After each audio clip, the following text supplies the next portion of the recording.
Fari mu Sadio Mané maa ngi lay nuyu. barke alxuraan. rëbbëgee na ma la Pape fi mu toll nii daal moom maanaam. mbégte gu nu àndal tey si bésub tey bi de. mënuñu ko décrire. parce que tout simplement on a été fiers et très contents. de suivre un match boo xamante ni enfin le Sénégal joue à la hauteur en tout cas. de li nga xamante ni mooy ses capacités. te mbir la boo xamante ni man de bëgg naa ci.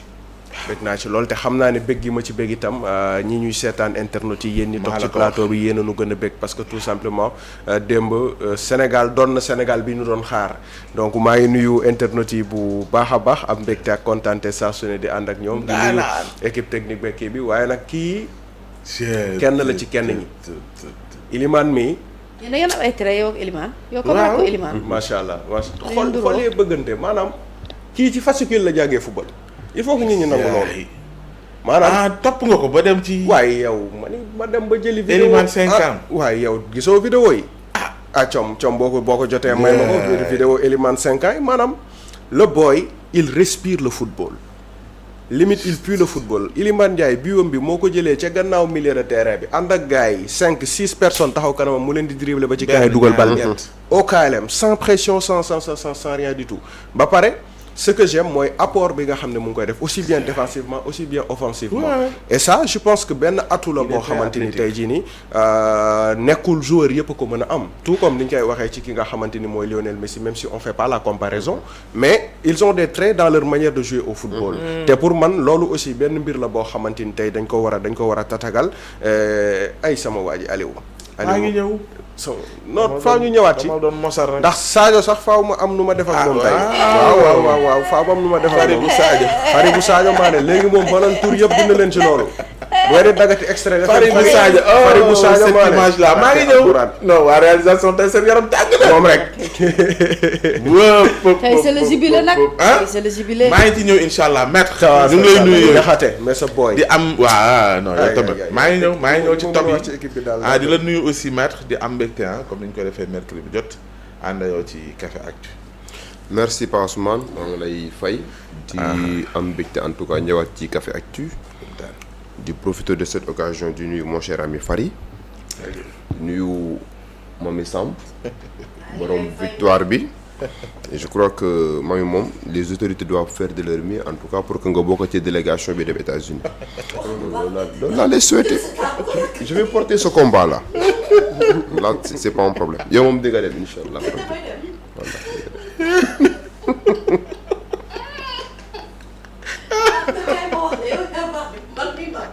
non da ngay dem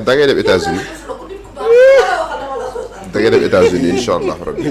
jubóo bi gaaw na de. may nuyu maa ngi gis merci maman Aminata Thiandoum pour cette prière. maman je vois aussi maman Asouta Babou bu may wax may nuyu Waly Ndumba Meng. maa ngi di nuyu Ndumba Meng bu baax macha allah. waaw Asouta Babou dama ko bëgg. di nuyu en tout cas l'ensemble des téléspectateurs yi nga xam ne ñu ngi ñuy suivre ci sat bi. mais Ndumba nag war na seet benn mercredi mu ñëw ci kër gi nag. waaw Ndumba ñu xoolaale ko seet ko. dañ koy invité kañ la anniversaire am Ndumba nañu wax kañ la anniversaire am. comme ça on en profite incha allah bu dee lu jege la. Raphaël baal noonu rek baal noonu. merci. Ndumba pour ñu xool ma valider la ko casting. waa maître dina nag yow nag kaay ma wax la yow ku ñu lay may dañ koy casting de. surtout xool ba xam maîtrise. maay sa deuxième njëkke kuy sa premier njëkke kay. lu tax deuxième. premier maman wax na am na ku ñu ko jox ba pare sama benn doomu baay. kooku ngay jox sa premier njëkke. waaw loolu rafet na loolu rafet man maay deuxième njëkke bi. loolu rafet na yàlla na la yàlla may jàmm. loolu rafet na. man la yow jubóo nañ de. bu baax. j'ai porté votre combat pour les États-Unis yow da nga baax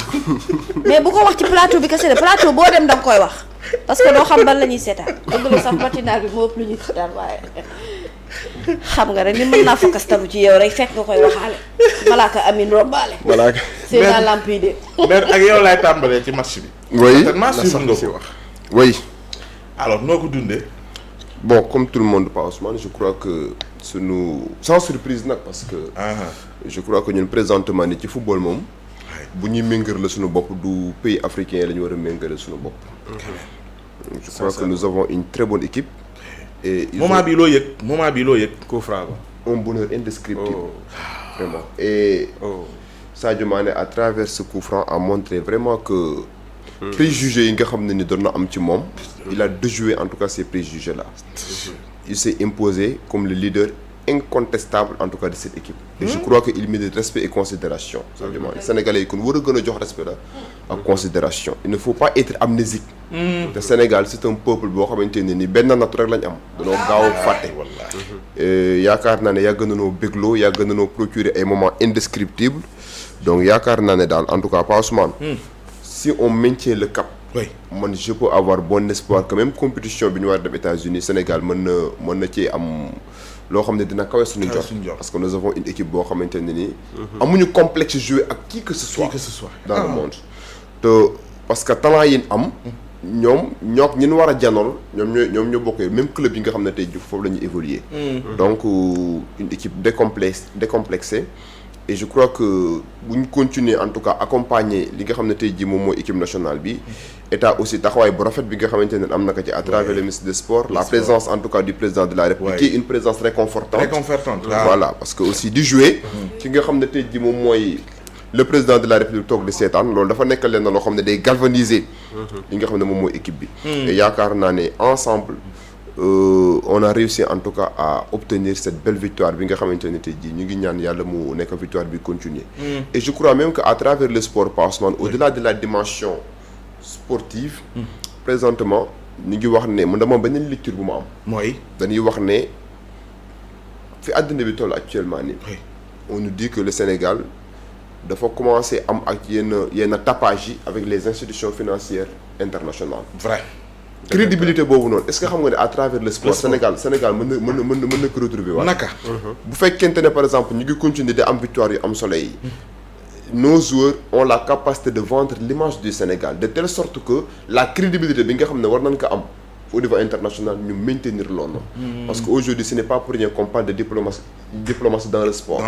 mais économie aussi dans le sport donc yaakaar naa ni au-delà de l'aspect victoire et autres loolu lépp c'est des paramètres yoo xam ne dañ ko war a intégrer et le gouvernement actuel daf na gën a redoubler d'efforts en tout cas mettre les bouchées doubles accompagner équipe nationale bi de telle sorte que en tout cas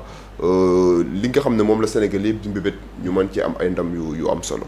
mais kontaanuñu ci fédération ni ñu organiser match bi mbiru billet yeeg ca aju des corrections yu ñu war a apporter à ce niveau non oui je crois que c'est une situation boo xamante ne nii ñëpp ñu ngi koy déplorer la plupart en tout cas des Sénégalais ñu ngi déplorer le fait que la nouvelle fédération mi ngi jël ay actes yoo xamante ne c'est des actes qui sont contraires ak li nga xam ne moom mooy bëgg-bëgg supporters yi bëgg-bëgg askan wi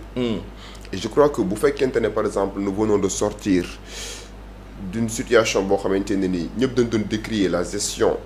de Augustin Senghor ñoom ils ont présentement ils portent en bandoulière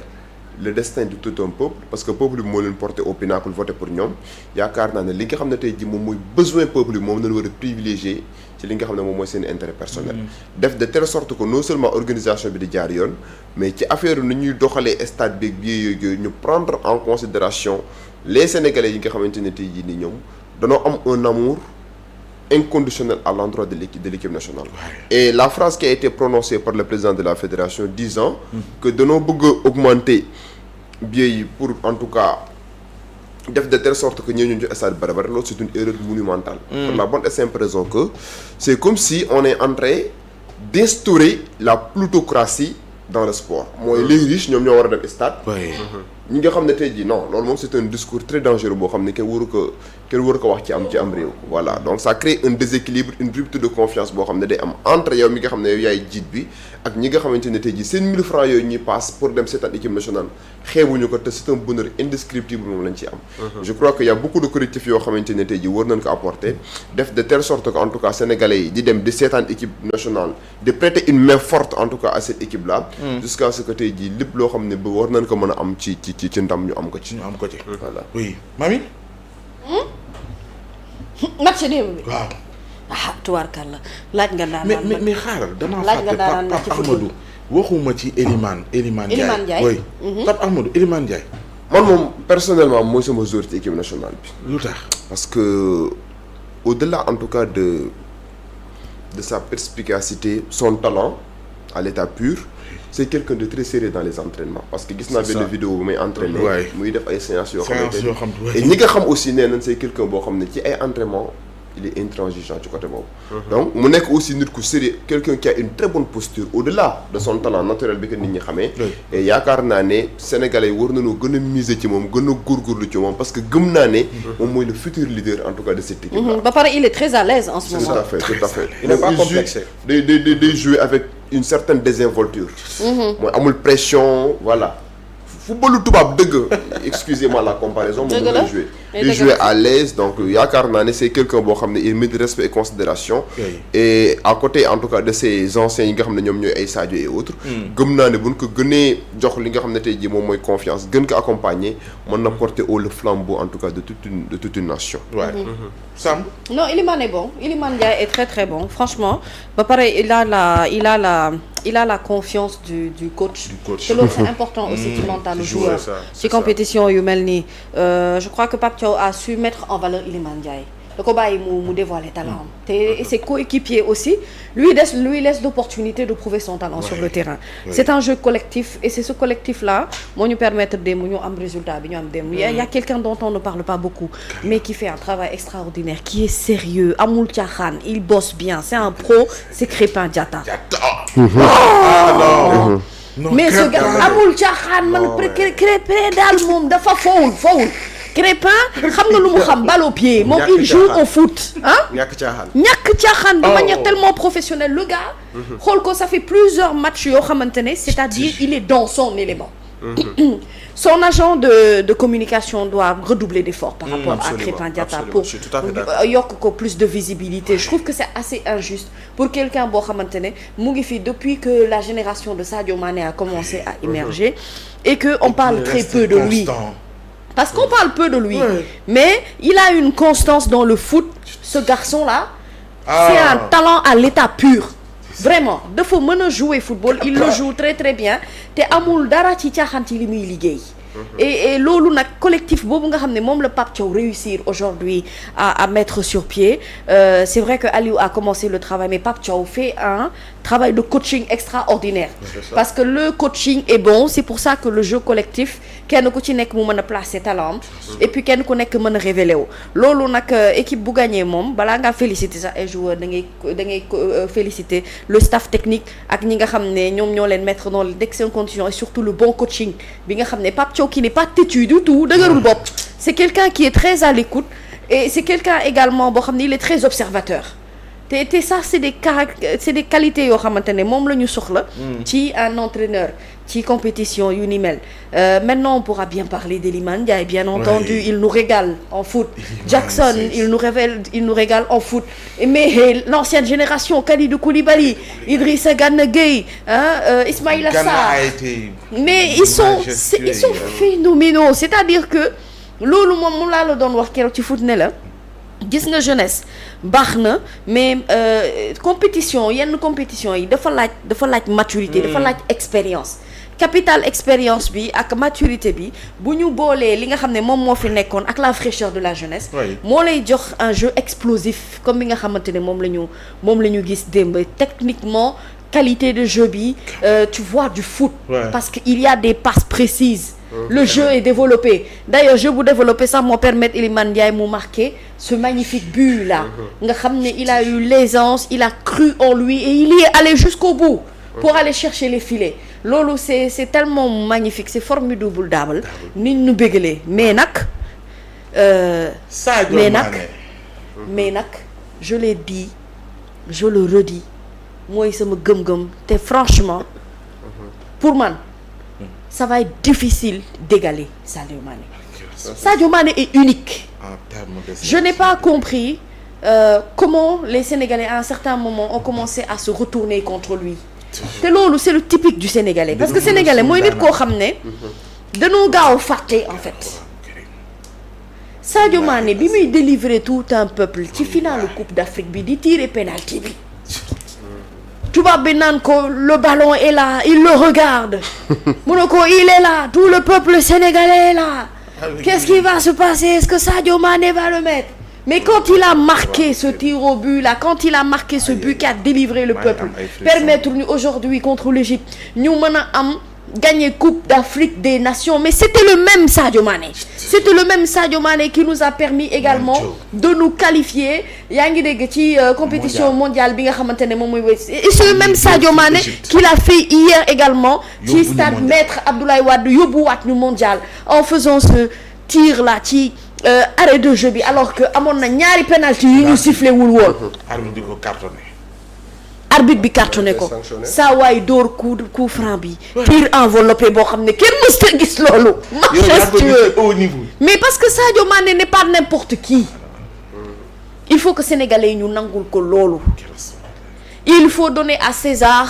ce qui appartient à César dama ne la Sadio bu dul dugal sax Pape Ahmadou Sadio rek ci stade maa la ko wax Sadio rek ci terrain Sadio rek Sadio rek waaw c'est-à-dire loolu doyul bay des li muy représenté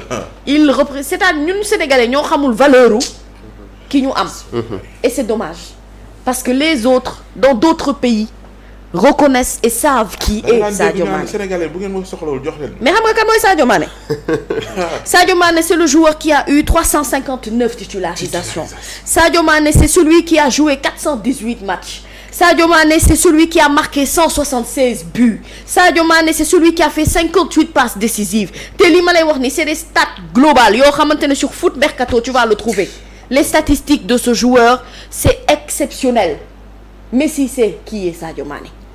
Ronaldo c'est qui est Sadio Mané le monde entier tous les amateurs de foot savent qui est Sadio Mané ñun Sénégalais ñoo xamul kan mooy Sadio Mané malheureusement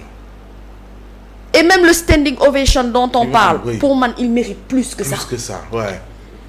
Sadio mérite tous les honneurs c'est-à-dire Sadio bu demoon ba amatul dara ci jambe yi sax même bu doon traîner sax ci biir terrain bi sax dañ ko war a jox cër sénégalais waruñu di fàtte baaxul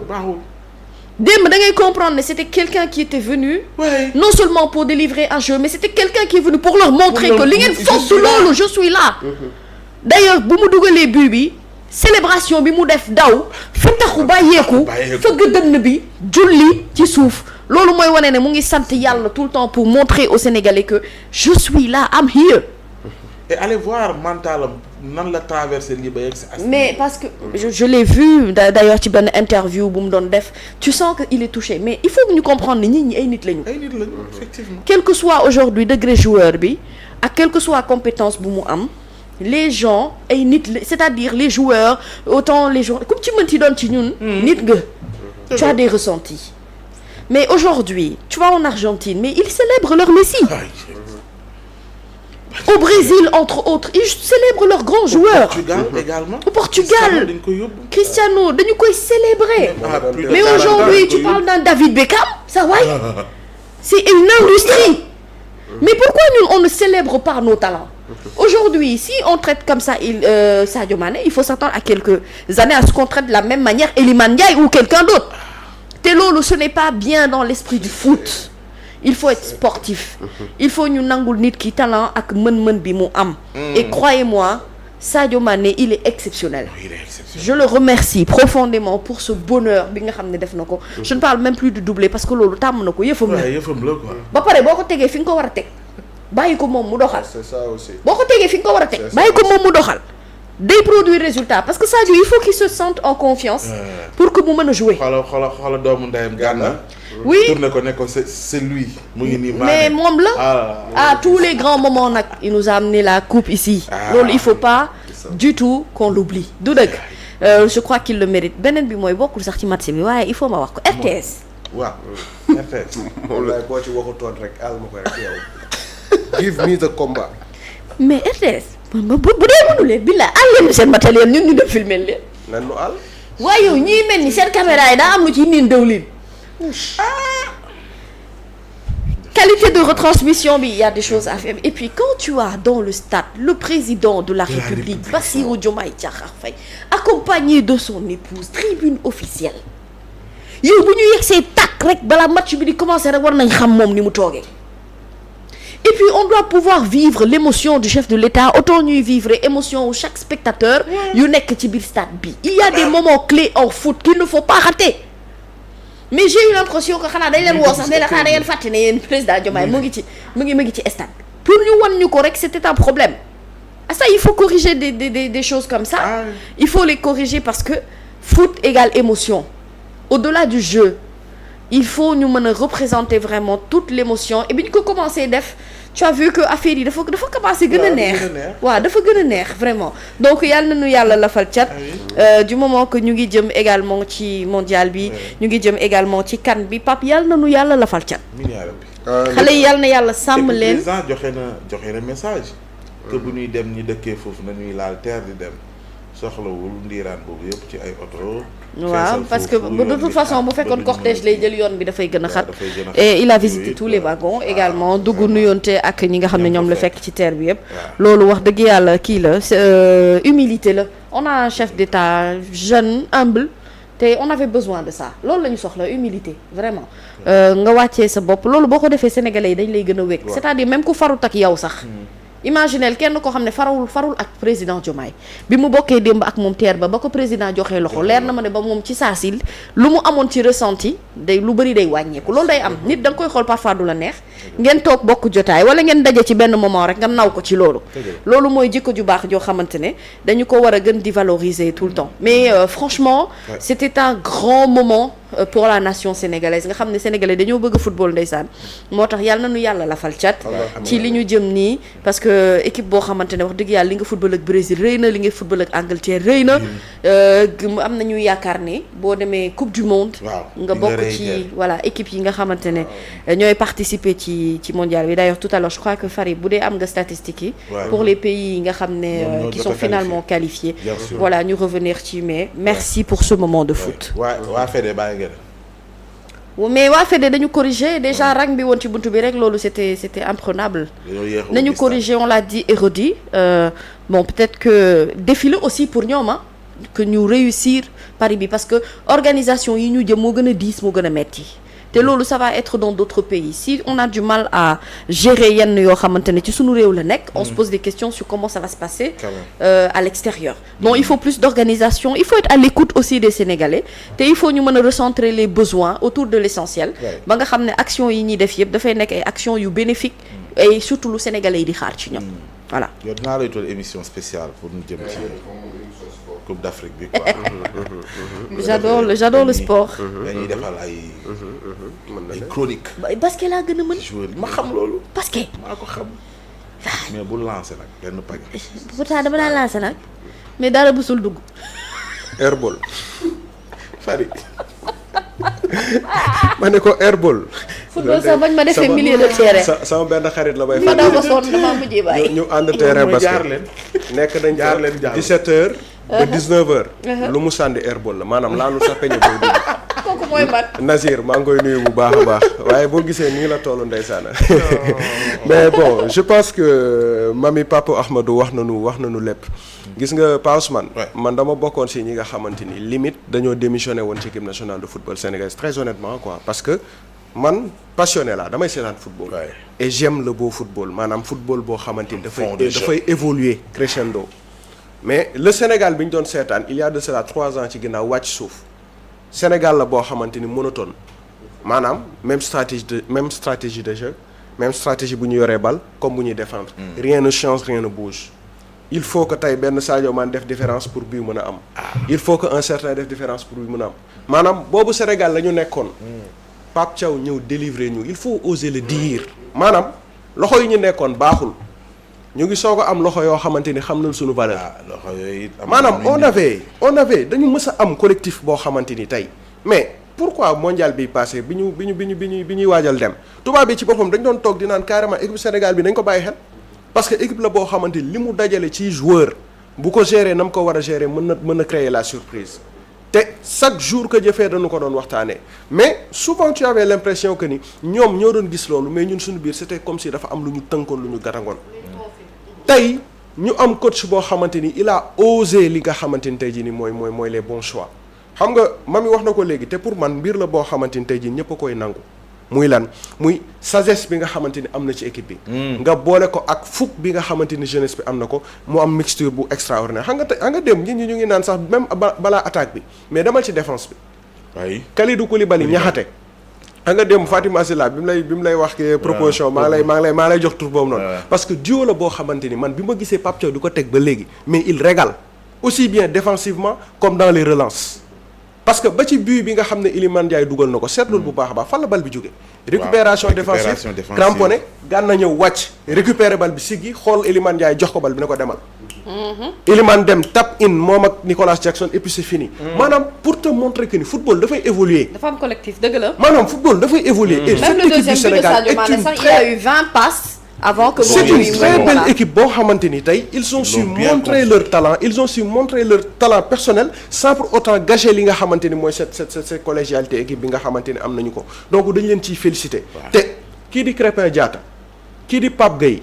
kii di Gana Gueye kii di Niakhaté kii di Koulibaly dañu leen war a sant war leen gërëm. waay ossature bu baax parce que démb gis nga match bi dëggantaan mais possession de balle bi ñii ñooy ñi nga xam ne ñoo nekkoon moteur bi en tout cas ba nit ñi amee les 3 buts. parce que saa su ne kii soit kii mooy récupérer balle soit que le mooy joxe li nga xamante ni mooy passe bi indi action de but bi te souvent très souvent mënoo leen génnee ci li nga xamante ni mooy jeu de possession bi. donc pour man équipe la boo xamante ni wane na ni am na talent. équipe la boo xamante ni wane na am na qualité waaye tamit am na ambition wu évoluer de plus en plus. parce que wax nañ ko fi démb Nicolas Jackson. kooku beneen point la après bëgg naa see ñëw parce que dama bëgg a tàmbalee benn ponc daanelee ci beneen ponc. xam nga tey ñu ngi naan. balaa sax ñuy dem ci coupe du monde dañuy waajal coupe d'Afrique te gis nga 2 derniers matchs yi nii message la pour tous les pays toutes les équipes africaines yi nga xamante ni tey dañuy waajal coupe d'Afrique boobu la. xam nga bii passé ñun ñëpp dañu ne woon le Sénégal allait faire le doublé loolu la ñu gëmoon parce que xamoon nañu ni am nañ équipe bu ko mën.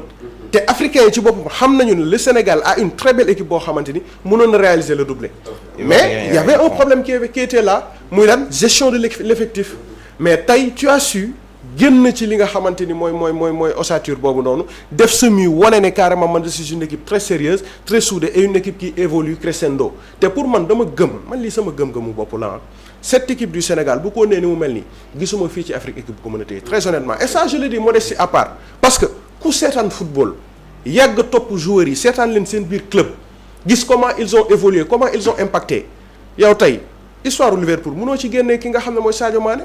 ces dernières années ba ni ñu gagné li nga xam ne mooy Ligue des champions. quand même Doudou Edouard Mendy bi nekkoon dans les cages. Chelsea bu demoon ba àgg ba un niveau. c'était grâce à lui qu'on le dise ou pas.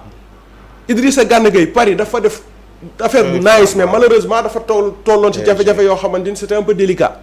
mais tey ba fi nga xamante ni la nekk nii mu ngi def liggéey bu amam solo ak ñëpp ñi nga xamante ni ñu ngi joué ku ci mel ni ñoom Iliman Ndiaye ak lu nu mel donc pour man nous avons tey des talents individuels yoo xamante ni Pape Thiaw a su les multiplier def ko benn valeur unique muy lan muy une très belle équipe du Sénégal et pour le cas de Sadio Mané pour man nit la koo xamante ni kenn waru ko mën a manquer respect ci réew mi te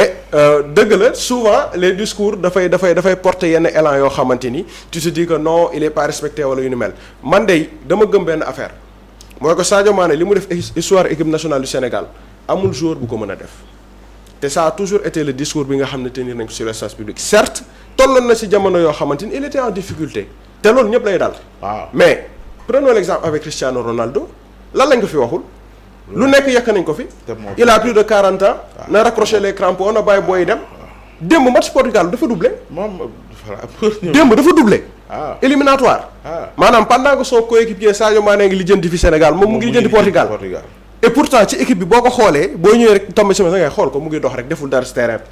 mais dès qu'il a le ballon xam na fa mu war a jaar xam na la mu ca war a def. donc pour man expérience boobu noonu capital expérience boo xam ne comme ni ko Mami waxee on en a besoin dans cette équipe là. te la présence de Gana Gueye wane na ko. la présence de Kalidou Koulibaly wane na ko. la présence de Krépin Diatta wane na ko. la présence de Sadio Mané wane na ko donc pour man tey toll nañ étape boo xamante ni tey. lii Pape Thiaw il a su trouver en tout cas la formule magique si je peux dire ainsi. li ci des mooy lan mooy plus de constance. ak jàppale bi nga xamante ni tey jii nii war nañ ko jàppale équipe nationale du Sénégal pour que mu évoluer maintenant pour le cas de Nicolas Jackson pour man mbir la boo xamante ni tey jii nii sénégalais dañu war nañ ko encourager te ñu ngi koy encourager sax nag wax dëgg yàlla parce que lépp lu ñu mën seetlul bi mu amee problème ak Chelsea sénégalais yëpp dañoo def bloc bas àndandoo ak moom di ko ci supporter di ko jàppale que ce soit sur les réseaux que ça soit sur les plateaux ak fépp foo xam ne mën nañ ko jàppale ba tey mu dem fële nga xam ne mooy Bayern waaye nag sénégalais li ñu mën mooy lan mooy motiver la tàccu la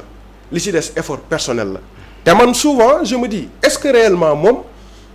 entourage am ñu ngi koy gën a booster ci li nga xam ne mooy wàllu po mi parce que po bi tamit nekkul affaire u nit ñi nañ ma jàppale rek nañ ma teg loxo il faut qu'à un moment donné benn décision personnelle nga jël ko am na yenn critiques yoo xam ne bu ñu koy def ci joueur defuñu ko pour yàq ko wala boog c'est pas quelque chose de négatif mais c'est pour le booster pour que bu gën a indi li nga xamante moo ne ci moom man Nicolas Jackson dama bokk ci ñi gëm ni il fait partie des meilleurs attaquants du Sénégal parce que wane na ko football am na football bi am na talent bi am na xiif bi nekk ci moom mais quel est le problème finalement et pour man loolu aussi il faut que moom mu def benn introspection ci boppam ñi ko jege yi tamit ànd ak moom jéem a xool naka lañ ko siy jàppale parce que on a connu Karim Benzema pour ñi nga xam ne ñooy toog di ko critiquer Karim Benzema nan la nekkee woon Real Madrid à un moment donné dafa demoon ba kenn faaleetu ko kenn lijjanteetu ko ay joueur am ci biir terrain bi di ko beddi Cristiano Ronaldo moo ko jël xëcc ko teg ko ci wetam bal bu mu am jox ko muy raté di raté ba tey mu doon li mu doon Chris jóge fa mu nekk Ballon d'Or moo tax keroog l'action bi nga xam ne Sadio Mané def na ko récupérer penalty pare jël bal bi ne ko am dóoral man dama ci gis benn maturité boo xamante ni tey jii nii Sadio Mané apporté na ko ci moom te gëm naa ne bu ñu continuer dans ce sens nañ ko mën a jàppale waaye nag il faut qu'à un moment donné moom itamit mu def des efforts yoo xamante ni parce que nag nit ñi duñ koy yéene ko demal entraîner ji nit ñi duñ koy yéene ko demal défilé wala demal défilé moom mooy door ci li nga xam ne la war a nekk nit ñi ñëw jàppale ko ci te bu ñu ko amee am nañu un Habib Diallo am nañu ñeneen ak ñeneen les jeunes sont là sabaleeg yu ni mel pour man on a une très belle équipe qui a de l'avenir et qui pourra prouver beaucoup de choses sur le plan international parce que fi mu toll nii man gisuma benn équipe boo xamante ni am na lu mu ñu ëppale poste par poste dëgg la nag les talents peut-être individuels mën na def la différence mais ce qui est sûr et certain mooy lan mooy que le collectif est là l'envie est là l'ambition est là et le peuple sénégalais sera toujours derrière cette belle équipe pour daal leen booster ba ñu avancer pour en finir avec la fédération sénégalaise de football c'était de l'amateurisme amuñu lu ñuy wax leneen c'était catastrophique l'organisation démb fële ca stade ba démb ba 16h on nous dit que non tëj nañu porte yi tijji wuñu ko parce que si parce que ça stade boo xamante ni à moitié mënul feesul sax say billet jarul ngay wër di naan 80% 50% yu kenn xamul say billet jarul li mooy dëgg bi il faut le dire il faut que nit ñi xam ko ndax daa seer nit ñi jënduñu ko parce que boycott bi ñu waxoon am na ñoom dañ ko gëm te dañ cee nekk ña fa dugg gis nga nit jënd maye billet maye nit waroo rëy boo defee dara sénégalais yi nga xam ne en majorité nee nañu ne da nga juum jàmbaar xoolaatal sa bopp nga jéem a xool nooy rectifier le tir waaye doo ñëw di jéem a jaayante ak ñoom dëgër bopp wala boog di jéem a jaayante ak ñoom ay may lii wala may lale comment tu peux comprendre tey stade bi match bu important wee nii match bu décisif wee nii match boo xam ne match de fête la war a doon comme ni ko ñëpp annoncé mais les Sénégalais ne répondent pas présent te pourtant dans des conditions plus difficiles plus périlleuses les Sénégalais ont toujours répondu présent pour équipe nationale du Sénégal mais démb nga xam ne sax man jàpp naa ne bokk na ci jamono yi gën a neex pour dem seetaani football Sénégalais toog fi ñu toog parce que y a un problème qui est là donc ñoom li ñu war a def mooy lan mooy def seen introspection xoolaat seen bopp xam ne nekkuñu fi pour seen bopp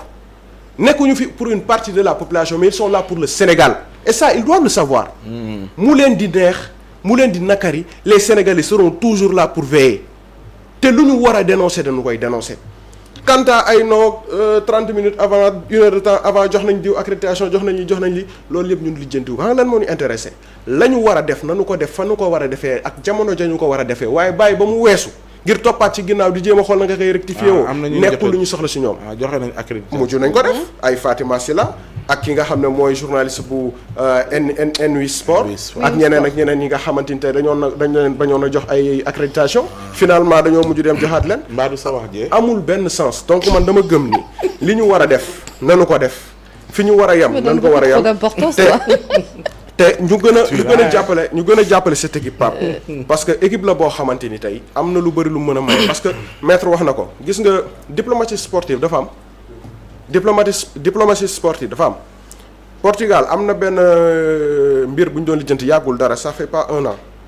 ak États-Unis il a fallu que ñu jël maillot bu Cristiano Ronaldo signé ko jox ko Donald Trump pour que mu photo wu pour que ñoom ñuy régler ci suuf juste pour expliquer maanaam image yu équipe nationale li mu mën a porter sur le plan international te toll nañ ci jamono joo xamante ni tey jii nii lépp luy piste dañu ko war a utiliser te équipe bi dañu ko war a préserver parce que ça vaut de l'or au-delà des résultats au-delà des trophées ce sont des ambassadeurs du Sénégal te fépp fu ñu nekk am nañu fa kaddu boo xamante ni tey jii nii mën na jàppale réew mi mais pourquoi président saa su demee Qatar wala mu dem feneen ak feneen daje fa ak ay joueurs sénégalais pourquoi parce que am na benn link boo xamante ni tey jii ñoom mën nañ ko apporter am na benn facilité boo xam ne mën nañ ko apporter donc lii yëpp ay esquisse la yoo xamante ni pour man dañu ko war a préserver te ñaan yàlla lii mu gën a jëm kanam parce que man day gëm naa ni moom équipe bii nii bu ñu ko toppatoo nañ ko war a toppatoo mettre ko dans les conditions qu'il faut gisuma compétition bu muy dem rentrée bredouille gisuma très honnêtement sur tous les plans nag gisuma benn compétition boo xam ne mën nañu dem ak ku ñu mënti dajal mu del si bredouille waaw le président nag ñu koy féliciter ndaxte démb moom il a donné une image vraiment positive aussi apport positif ànd naag deuxième dame nii ñu def seen casquette def seen basket dem waaw président couple na dugg na terre bi dem na laay bañ wallaay donc ñu ngi koy féliciter moom itamit te aussi gis nga depuis Congo da ngay sentir ne il a compris que ni moom moo war a nekk le 12e homme sur le terrain parce que Congo bi coori taree ñëpp di naan non sécurité ak yéen xamul il a pris ses responsabilités woote ne leen sawaay lii ak lii ak lii ba pare yamul ci woo joueurs yi di seetaan ay match non te moom joueur la daan na football c'est ça bon boo xoolee ni muy doxee sax nga xam ne te li ma neex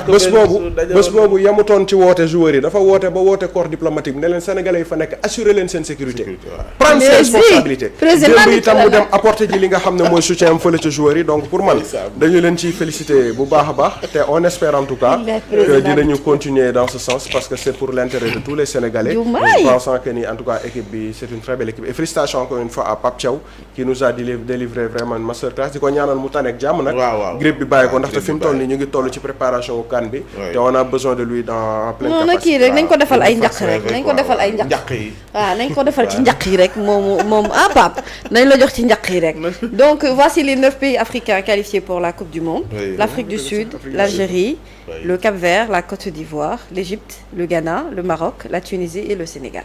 Voilà, ce sont donc les 9 pays mu ngi nii réalisation merci beaucoup Alaaji Thiam Laye Sëñ Babacar mu ngi noonu ñii nag ñooy dem ca tës go for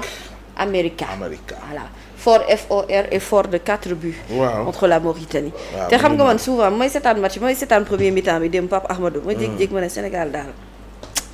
xaw ma lu tax buy jouer ak buñ naan équipe bu ndaw da ngay mel ni c'est-à-dire da ngay mel ni sax joueur yi dañuy nelaw wala bala nga xam talent sénégalais dëgg ñu jouer ak équipe bu mag. dafay mel ni dafa mel ni voilà dafa mel ni kenn ku ci nekk dañ laa dupliquer nga nekk benn façon nit am benn xeetu énergie ñoom daal dañoo bëgg ay challenge. ñoom ay challenge la ñu bëgg te rendez-vous yu njëm nag ba merci Kapi challenge bu mag la moom it il a fait un grand match hier Kalidou Koulibaly solide. Voilà, robuste et puis qui a les mots qu'il faut yàlla na yàlla lafal leen cat loolu rek lañ leen di ñaanal kontaan nañ de. waaw bëgg nañu en tout cas merci beaucoup ñu ngi leen di xaar incha allah comme ni ñu ko waxee ci Coupe d'Afrique des Nations bi war a am ca Maroc au mois de décembre incha allah yàlla nañ ko fekkee jàmm su ko defee ñu àndaat ak équipe bi wane union des cœurs et des esprits autour de l'équipe nationale du Sénégal ñaanal leen aussi. ñu mën a am ndam li yëkkatiwaat ko pour la 2e fois incha allah loolu moom mën naa nekk ndax am nañ effectif bu ñu ko mën a may le temps que incha allah ñuy dem ca mondial ba 2026 bi yooyu yëpp incha allah yal nañ ko fekkee jàmm ak salaam.